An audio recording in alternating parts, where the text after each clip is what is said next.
going to take you underneath of this Saturn view with me for a moment. This is a regular customer who came in just for a simple oil change. Now, let me just give you a quick rundown on a little history.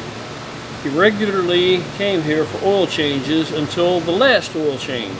The last one, he couldn't get in here to get the oil change the day that he needed to get it done because we're booked up now like a week, sometimes over a week in advance. So he got in here today. So one oil change he missed, one from us, and had it done somewhere else. Now, the guy he took it to, we happen to know who he is. He's kind of a guy, I guess, he just opened his own business. He doesn't have lifts or anything in the shop yet or any of that kind of jazz. I don't know how long he's been open, but we know who the guy is.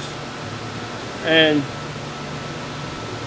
without pulling any punches, I'm not going to say who it is, but let's just say this is what happens when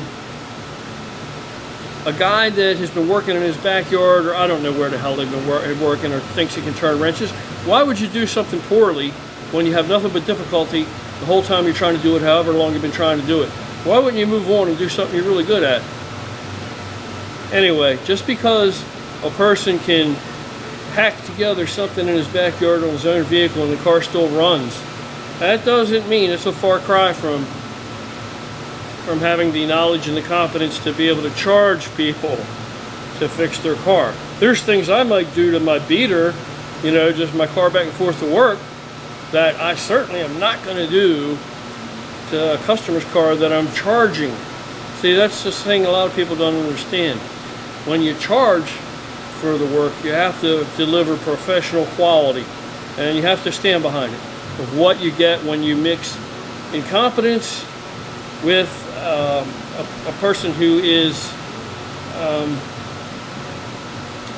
not conscientious, or let's just say unscrupulous. Let's say that, unscrupulous. Incompetence and a person who lacks scruples. This is what you get.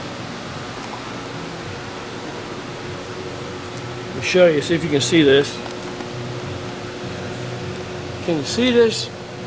We're not able to change the man's oil because if you look closely here in the correct lighting, I don't know if you're going to get that kind of lighting, you'll see this is cracked all the way around here. It's broken off all the way around here. It's aluminum pan. Now I don't know if somebody tried to jack the car up by that because they're working on the floor, or what the deal was, or how they broke it, or if they tried to tighten it instead of loosen it, or if they tried to put an impact on it. God only knows the shit that goes on.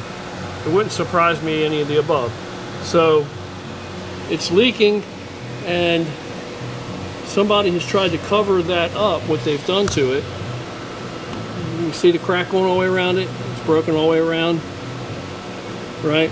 And somebody has been careful to try to machine it. You can see where it's been filed or machined or something, and tried to cover that up and disguise that as if it never happened, and use some kind of cold weld maybe, or some kind of a bonding agent or chemical to glue it back together, cement it back together. So that didn't work. So we're unable to change the oil because it's already leaking. If I disturb it by twisting on that drain plug, it's going to leak either worse, or I'm going to break the whole thing off, and then it's a done deal. Then the car can't go anywhere without it.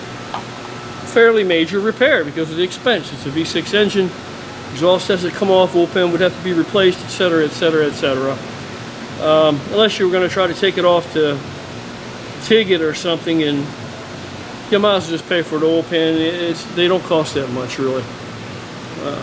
Now, if this were somebody's car and somehow you did that to it, and you're gonna, if you have morals and integrity, God only knows how you would do that. But even if you were incompetent enough, or unfortunate enough, or clumsy enough to do that, or someone in your charge did, yeah, you would have to eat that. You'd have to bite the bullet and tell the customer what you did. And the alternative is to try and Mickey it like that. All the oil runs out of it, and cost somebody an engine or something, right? So, or your reputation even.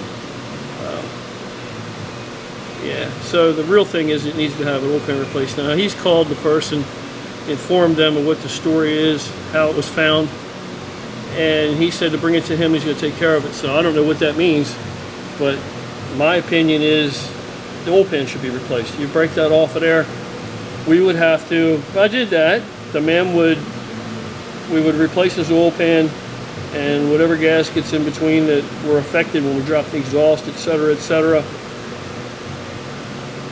And we wouldn't even charge him. We'd put a filter on it and fresh oil in it, and there would be no charge at all. You know, of course, when it first happened, it should have been done and replaced.